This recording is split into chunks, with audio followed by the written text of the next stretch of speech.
Edited lang pala ang pictures ni na Kath at Mayor Mark Alcala mga kasambreros. Siya kasi Alden ang galing umacting dito mga kasambreros. So, and then kakulitan ni Soiti dito sa kay Mercy na naman mga kasambreros ay umatake na naman. Umatake na naman mga kasambreros. Ito, ang cute nito mga kasambreros kasi parang yung isang fan kagabi, inedit niya yung parang pa-teaser siya na type mga kasambreros.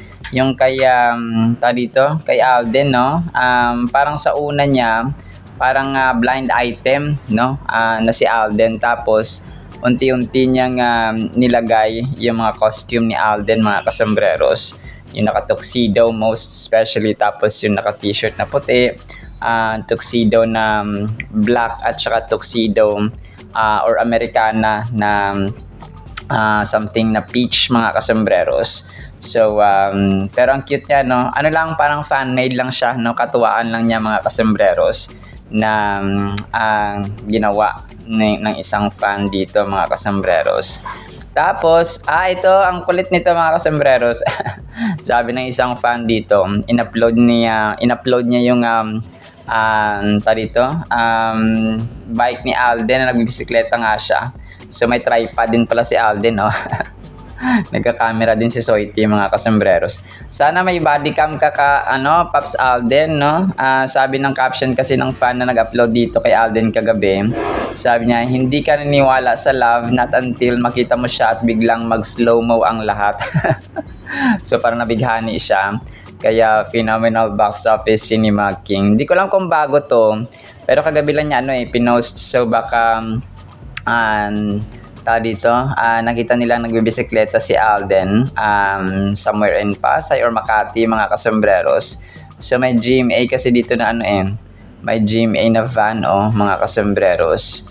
So tapos parang umikot-ikot si Alden. May hawak-hawak na camera mga kasambreros. So yun po. Pero pwede siyang bago mga kasambreros, pwede rin pong luma. Wala kasi ako sa file nito na sa area siya na ito mga kasambreros.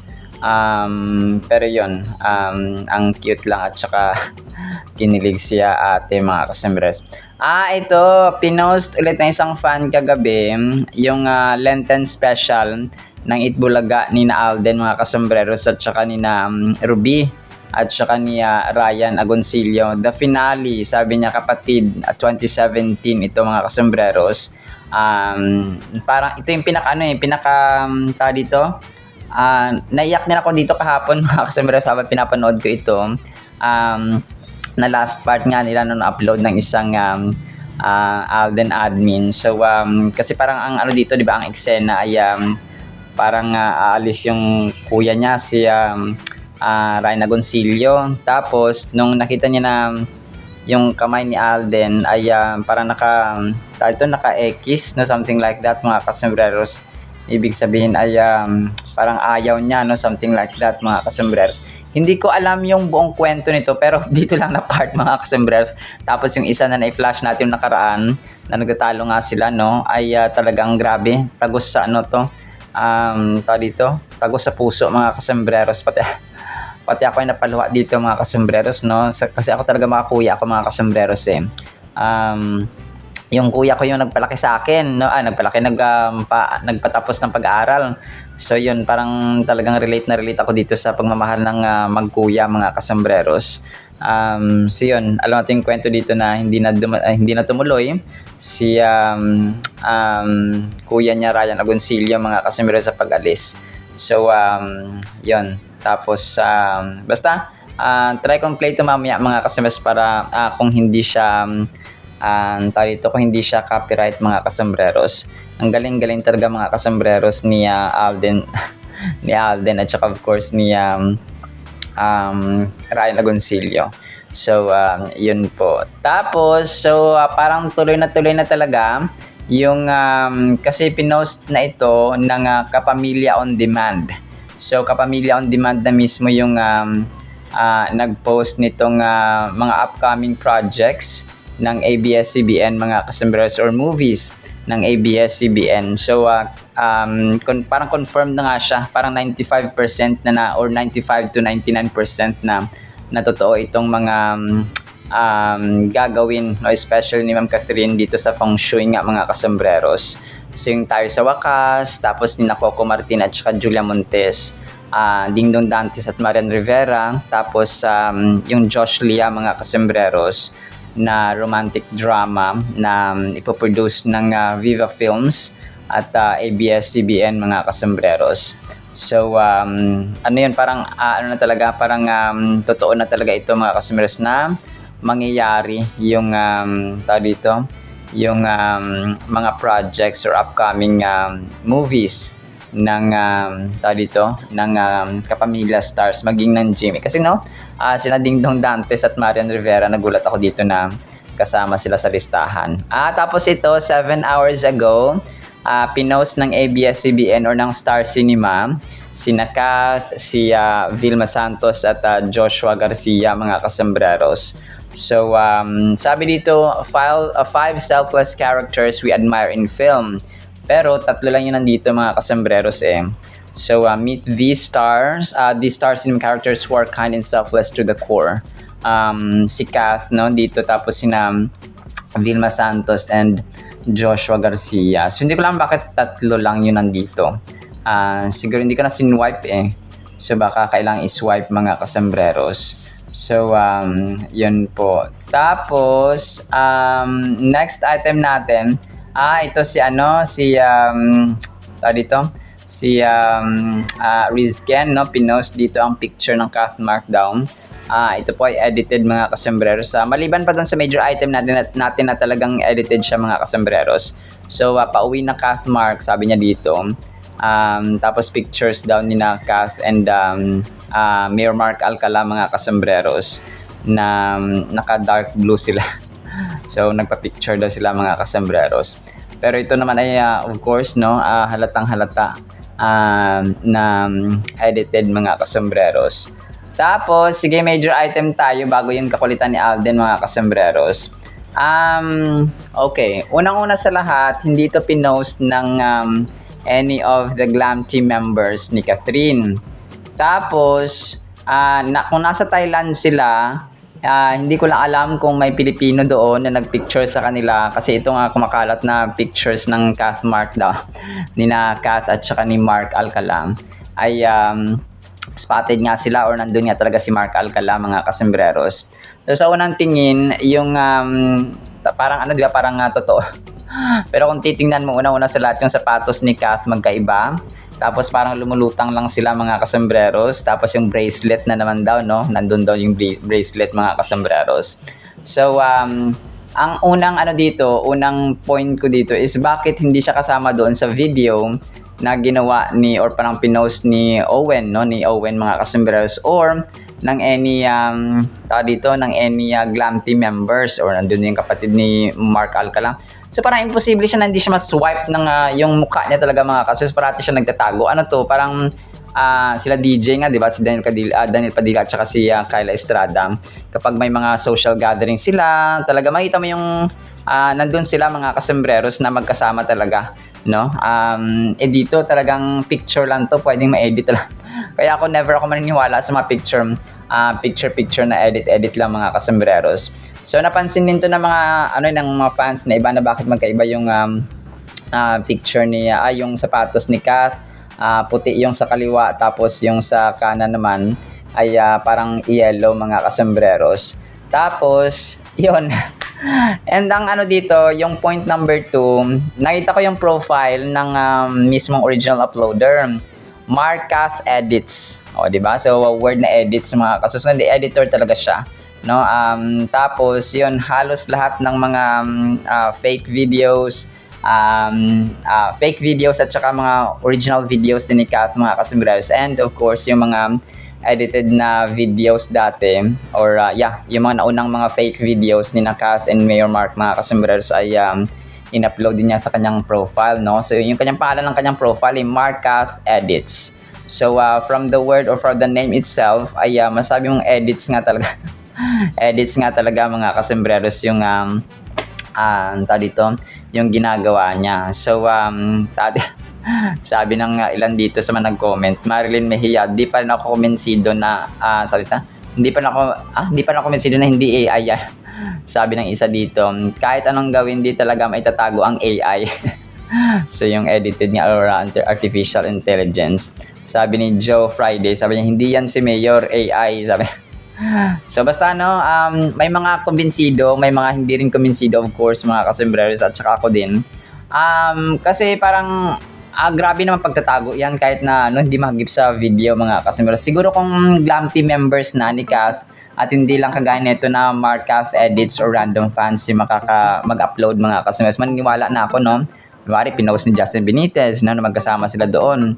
Kasi, di ba, sila magpinsan. Posible namang hindi niya ipopost yun, mga kasembreros. Magpinsan nga sila, tapos andun na sila. Tapos, parang tao dito, yung parang memory ba, mga kasembreros, na hindi mo talaga siya i-upload for the sake of nagtatago ang isang mayor, mga kasembreros.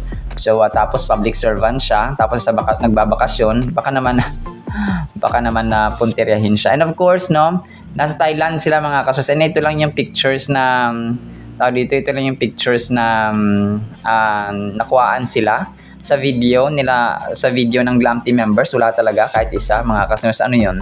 So, parang yun yan, no? So, alam nyo na, no, mga kasembreros, ang dito. So, tapos iba talaga yung litrato, parang tinapal lang yung litrato ni Mayor Mark Alcala dito, mga kasembreros. So, tapos yung yung sa taas, yellow pala yung una niyang picture, ay unang sapatos ni Kath na kulay.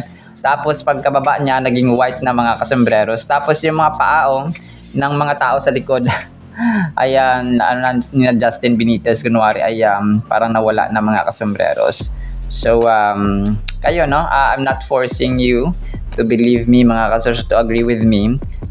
Pero ako po ay hindi pa maniniwala. Not unless na sila mismo ang magpo-post, mga kasembreros, sa kanilang mga social media accounts. Or, wala rin no? Si Mark Alcala, wala rin post. Tapos si Justin Benitez, wala rin. Si Mico Del Rosario, si Owen Saris, wala. Yung pinaka-last na pinost ni dito ni Owen Sarmiento ay yung video kahapon, mga kasembreros, na na pumunta sila sa Thailand. Si Don naman, na kapatid ni si Gracial Don Victor Alcala, ay naka-private din yung kanyang Instagram. Si Mayor Mark Alcala, wala rin post kahit isa, of course, no? Hindi natin alam kung nagtatago siya. So, yung video actually nila ay pinost na rin, no, ni Kath, mga kasembreros, sa kanyang Instagram, mga kasembreros. Tom Yum is life, no, sabi niya dito sa kanyang post. So, yun. Actually, pinost ni Kath to kagabi, 19 hours ago pa, no? Baka na-miss ko ito, mga kasembreros. Kasi nga may video na tayo from Owen Sarmiento himself. So, pero yun, no? Wala talaga, wala. Kasi from the airport to the hotel to the venue, wala talagang picture si Mayor Mark Alcala. Kawawa naman, no? So, joke lang po, mga kasembreros. So, yun po, no? Pero kayo, no? I'm not forcing everyone naman to believe. So, isa rin to, no? Kasi tingnan niyo yung isa dito, yung parang sasabi nila na may may bracelet, mga kasembreros. Pansinin niyo si it's either Mico Del Rosario or si Mico Del Rosario or Owen Sarmiento, mga kasembreros. Yung naka-black, no, naka-black siya, mga kasembreros.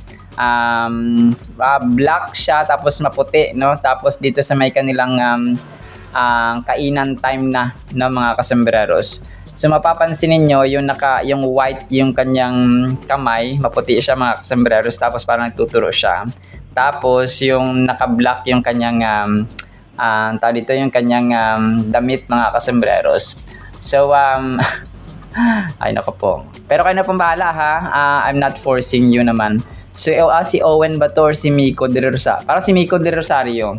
Yung yung maputi na ito na sasabi ko na naka-black siya mga kasambreros. So, ayan, tingnan nyo sa may sa may sasakyan. Tapos hanggang doon sa may dito sa may kainan time nila. And then sa airport na mga kasambreros. Yung sa airport na parang may mga bagahe sila tapos nakaitim siya mga kasambreros. Tapos yun, yung time na nakainan, hawak-hawak na ni Kath mga kasambreros yung kamay na may bracelet ni Miko del Rosario mga kasambreros. So, pero kayo no, hindi ko kayo pipilitin. Ako po ay team panatag pa rin no. Pero yun no, nasa sa inyo na po iyon mga kasambreros. Pero sa akin ay hanggat hindi sila nag-upload ng yung Glam Team members ni Kath ang mag-upload ay edited at AI pa rin ito mga kasos. Lalo na lang talagang madaling madaling nadadaya yung mga mata ng karamihan, especially with the advanced technology and gadgets na meron tayo. So, yun po. Tapos, next item natin, si Alden dito may kakulitan, no? Si Mercy na naman mga kasambreros. So, sabi niya dito, si Mercy lang nandito kasi ayaw niya sabi niya ganun, hindi, wag, hindi totoo. Sabi niya, pero bati na sila, sabi ganun. Pero bati na sila, sabi ganun ni Alden dito mga play ko ito mamaya, ang kulit ni Alden dito, parang throwback yata ito, pero kagabi lang pinost ni parang pulang araw days yata ito mga kasembreros, if I'm not mistaken. Tapos yun, ang kulit dito, parang ang caption dito ni Mercy ay parang meet up na may konting marites. Marites kasi may chika-chika. Parang parang personal na talaga na para ma-personal na talaga ang kaibigan ni Alden sina Mercy and his A-team mga kasembreros kasi nga ay close na sila, no? Parang magtropa-tropa lang sa totoong buhay. So, ang cute lang. Pe-play ko ito mamaya mga kasembreros. Tapos ito, kapamilya tayo. Sino mas magaling sa actingan? Jericho Rosales or Alden Richards? So, marami ang bumoto kay Jericho Rosales. Meron din naman kay Alden. So, definitely, no? Sa actingan kasi si Echo, bata pa lang siya nagsimula at saka mas kuya siya ahead kay Alden Richards. Pero when it comes to box office, ay of course, Alden Richards pa rin ang panalo mga kasembreros. So, walang question sa pagiging box office king ni phenomenal box office cinema king, kung kaya siya tinawag na box office king mga kasembreros. Tapos ito, last item natin, ang cute ng ginawa ni Jason Starr dito. Inedit niya yung picture ng Kathleen mga kasembreros. Kathleen Travel 2026 mga kasembreros. Ang music background niya dito ay wala na hindi magagawa ganyan at simple ka. So yun ang kanyang title mga kasembreros, ang kanyang kinakanta. So their most unforgettable journey yet. So Kathleen Travel 2026. Pero ito po ay edited ha. So sasabihin ko naman kung edited or hindi edited mga kasembreros sa aking paningin. So yun po no mga kasembreros. So ang cute ni Jason Starr dito. Kasi solid Kathleen-atic talaga siya mga kasembreros. Alright, so yan lang actually sa ating Kathleen items. So pipili ko itong galing ni Alden sa acting at saka kakulitan na rin mga kasembreros sa kina Mercy. Tapos pakinggan natin of course ang salita ng Panginoon na napakahalaga. Isang pinagpalang araw po ha sa bawat isa. Si Mercy lang nga nandito. Kasi ayaw niya kay... Hindi, wag, hindi totoo. Pero, bati na sila. Pero bati na sila, ang alam ko.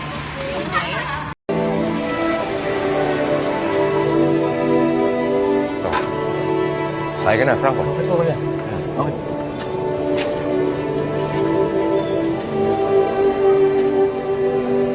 Okay ka na ba? Opo, kuya. Okay lang po ako. Okay na okay. Sigurado ka? Opo, kuya. Okay po. Patingin ang kamay mo. Huwag na, kuya. Okay naman ako eh. Okay na ako. Tingin sabi. Huwag na, kuya. Okay na.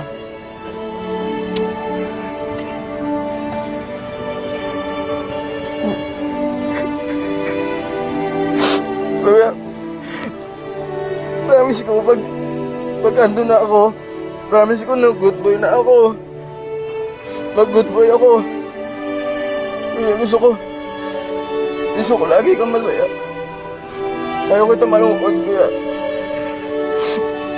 Kaya ko doon. Gusto ko doon.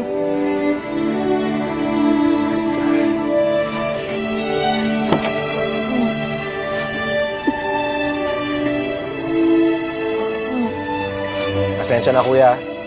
Hindi na kami alis.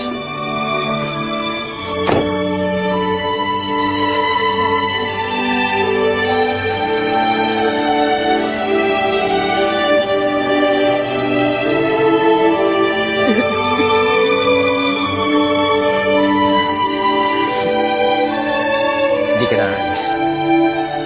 Hindi na alis. Ha? Franco?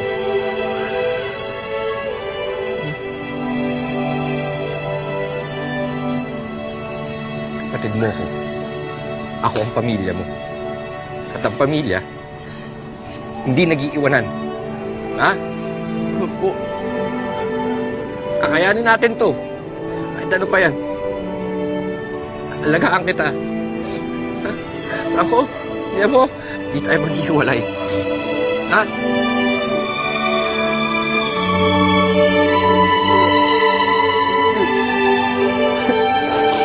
I love kita. Thank you. Thank you. Love kita, kuya. Thank you. Sobrang amazing ng ating Word of God, mga kasembreros. Ang title natin ay Sa Maraming Pamamaraan. Bakit kaya ganito ang title? Ang ating verse po, medyo mahaba, Hebrews chapter 1, verses 1 hanggang 4. Babasahin ko na lang po, mga kasembreros. God, sabi dito ni Apostol Pablo, God who at various times and in various ways, ito pala yun, no? Spoke in time past to the fathers by the prophets, has in these last days spoken to us by His Son, Jesus Christ, whom He has appointed heir of all things, through whom also He made the worlds. Grabe, no? Who being the brightness of His glory, in the express image of His person, and upholding all things, grabe, by the word of His power, when He had by Himself purged our sins, sat down at the right hand of the Majesty on high, grabe, having become so much better than the angels, as He has by inheritance obtained a more excellent name than they, or than the angels, mga kasembreros. Grabe, no?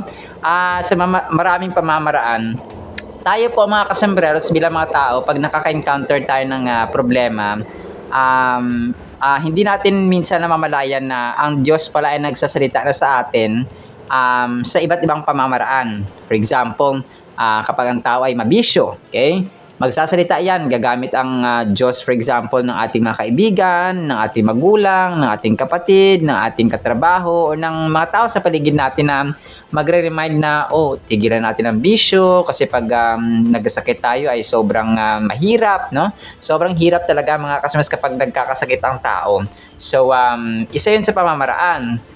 Another pamamaraan, mga kasembreros, ay aksidente or sakit, no? Yun yung actually may ano pa yun, no? Konsensya, for example, Word of God, no? Pinakauna, mga kasembreros. Sometimes diba nakakarinig tayo sa mga social media, kasi marami na rin nga nagsishare ng gospel or sa simbahan, for example, or sa by any means na makakarinig tayo ng gospel, mga kasembreros, about dun sa ating circumstances. Tapos konsensya, no? Minsan may mga times na makokonsensya ka, for example, pero pag manhid talaga ang puso mo, ay hindi epekto ang konsensya. Pero ang pinakamalala dito na magsasalita at magre-remind ang Diyos sa atin ay sa pamagitan po ng sakuna. So itong sakuna, mga kasembreros, maybe sakit, no? Yun na yung pinaka siguro masabi natin matinding pamamalo or pamamaraan ng Diyos, mga kasembreros, para gisingin ang tao sa katotohanan. Kasi may mga taong kunwari sa akin, naranasan ko talaga yan, mga kasembreros. Kasi di ba, naikwento ko na rin na doon sa Maynila, talagang yung aking lifestyle ay wala akong bisyo, hindi ako nag-inom ng alak or ng mga sigarilyo, never kong tinake yan, mga kasembreros. ang ginawa ko lang talaga dati ay lipas kain. Okay? Ang almusal ko or ang breakfast ko ay alas 12 ng umaga, alas 12 ng tanghali. Or minsan alauna ng hapon, or minsan alas 11 ng umaga. So, yun yung naging lifestyle ko for how many years, mga kasombreros.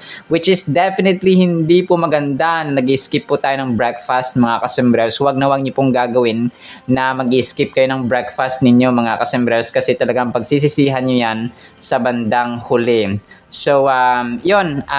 Tapos, isa pa sa mga lifestyles ko doon, ay yung kakain ka ng maasim or iinom ka ng or mag-intake ka ng maasim, mga kasombreros, bago ka kumain. Kasi ang pinagmamalaki ko pa talaga dati ay nagte-take ako or pinapapak ko yung 4 o 5 kalamansi bago kumain, mga kasombreros. Di ba? Lipas kain ako. Minsan bumibili ako ng banana Q, tapos magkakape. Ayun, kape pa, no? Yun siya, ganun, mga kasombreros. Parang naipon yung mga lifestyle na yun, mga kasombreros.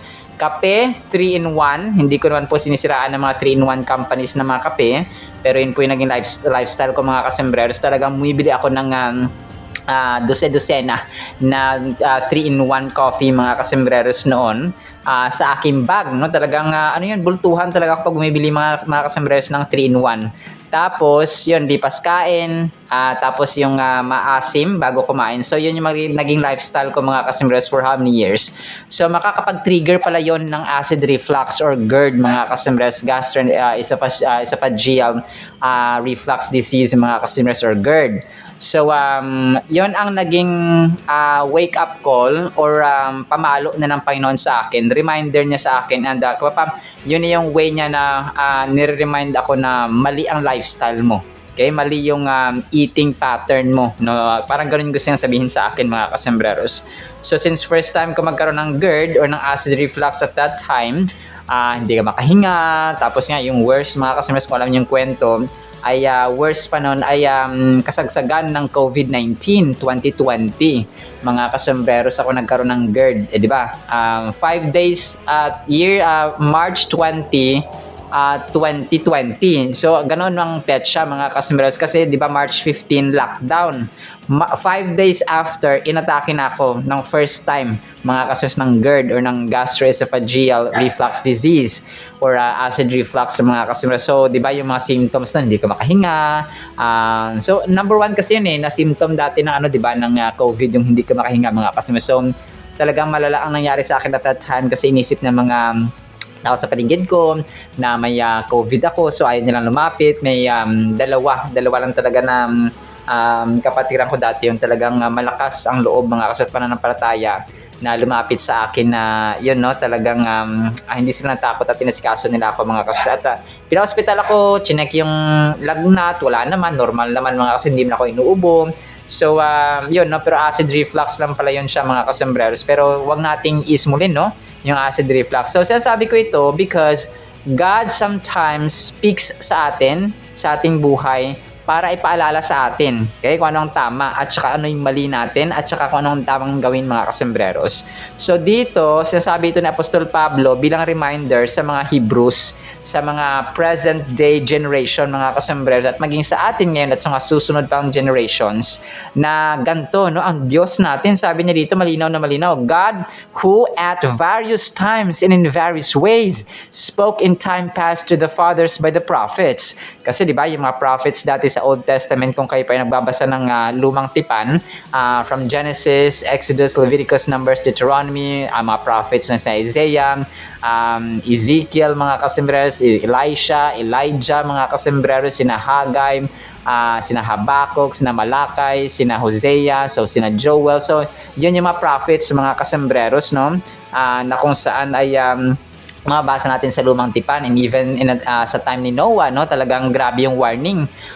Yun yung yun yung isa sa pinaka important events, no, na nangyari kasi si Noah ay parang parang siya yung old version ni Lord Jesus Christ, no, nung dumating si Lord Jesus sa bagong tipan, mga kasombreros, and Noah ay nasa lumang tipan or nasa Old Testament. So, grabe.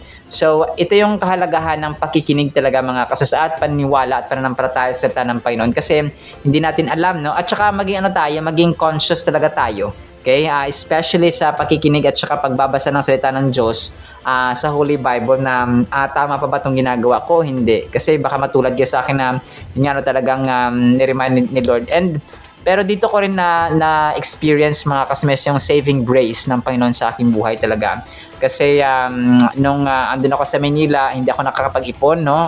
Kumbaga parang kasi doon magre-rent ka ng bahay. 4,500 or 5 to 5,000 pesos yung iyong renta, tapos pamasahe, pagkain, and so on mga kasembreros. So yun, doon ko mas lalo nakilala ang Diyos, no? Hindi ko man sinasabi na walang saysay ang aking pagpunta sa Manila or pagstay sa Manila for how many years. Pero andun kasi, no, doon talaga ako parang na-train ni Lord mga kasembreros para sa kanyang gawain at pagbabahagi ng gospel. So, yun. Talaga naging way lang din ni Lord na yung sakit ko na yun or yung GERD ko na yun mga para umuwi ako. Kasi hindi ko option dati ang umuwi dito sa amin, and I was not fully aware na ang nanay ko pala, sabi niya dito ay parati niya palang pinapanalangin na makauwi na ako dito at magstay kasi nga matanda na rin sila, no, may special child pa kami na inalagaan, si Lolo, magna 93 years old. So, kung parang she really needed an assistant or a helper mga kasombrero. So, kung kaya siguro naging way din ng Panginoon na makauwi ako dito, na naging way talagang sabi ko, grabe ang plano ng Diyos, no? Sabi ko dati talagang grabe yung aking parang tighati, no, at sorrow at pain mga kasos kasi nagkaroon ako ng GERD the first time. So parang hindi ako sanay na ganoon mga kasos kasi uncomfortable talaga siya. Kung hindi ka talaga komportable kapag meron kang GERD mga kasos or acid reflux. Marami ako nakita sa TikTok yung may mga GERD din po, may mga acid reflux mga kasembreros. So pag na-atake sila ng acid nila, so sobrang malala din sa kanila kasi minsan nasa trabaho pa sila, no? Nasa duty hours pa sila mga customers, tapos atakihin sila ng kanilang acid. So talagang hindi ka makakoncentrate. And na-try ko yun mga kasembreros for 1 month na nagtrabaho ako, tapos may acid reflux ako. So hindi talaga kaya. Yung aircon, parang yung sa katawan, parang very uncomfy talaga siya mga kasembreros. Only acid reflux people can relate sa mga sinasabi ko na ganoon siya mga kasembreros. So yun, no? Talaga dito ko rin na-realize, later I understood na pamamaraan din pala ng Diyos yung pagpukaw sa akin na mali yung ginagawa mo, at saka nagkaroon ako ng sakit, no? Tapos yun, nakauwi ako dito kasi hindi ko option talaga ang pag-uwi dito sa amin mga kasembrero. So kung kaya siguro inallow din ng Diyos na magkaroon ako ng acid reflux para makauwi ako dito sa amin mga kasos. Grabe, no?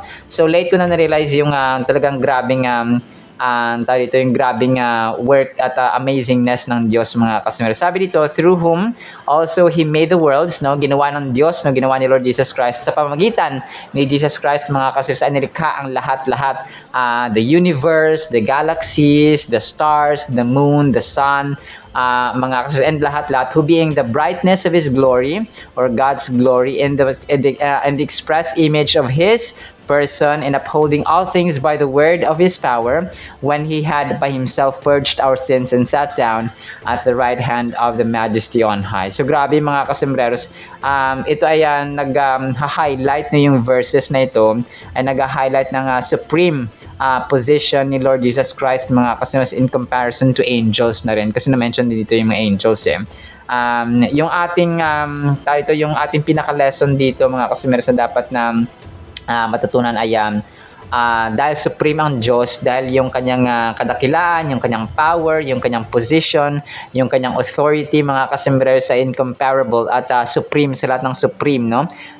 Ultimate sa lahat ng ultimate, highest sa lahat ng mga highest mga kasembreros, ay i-reflect natin yung honor and glory rightfully belonging to Jesus Christ. Jesus as God's ultimate revelation. So let this challenge deepen our understanding of Christ's unmatched fulfillment of the Father's will. So kasi na-fulfill din yung pagdating ni Lord Jesus Christ mga customers ay na-fulfill yung purpose, yung kumaka pa yung prophecy ng pagdating ng Messiah, which is Jesus Christ mga customers. So ang sa atin, ang gawin natin from this point ay maniwala tayo, no? And as we believe, ay dapat naglalaan tayo ng panahon sa Biblia, sa panalangin, sa paggawa ng kanyang kalooban, lalong-lalo na po mga kasembreros, no? Sa ating buhay at sa buhay ng ating kapwa-tao. Alright, so yun lamang po sa ating Word of God, ha? Nawa po ipagpalaan po tayo ng pag-ibig, pananampalataya, pag-asa at dakilain natin ang Diyos sa ating buhay because of His supreme power and might and authority and ultimacy. In Jesus' mighty, holy, sweet, magnificent, and incomparable name we pray with the communion of the Holy Spirit of the living God. And everyone said Amen and Amen. See you sa next segment mga kasamaras and paalam po. I love you all.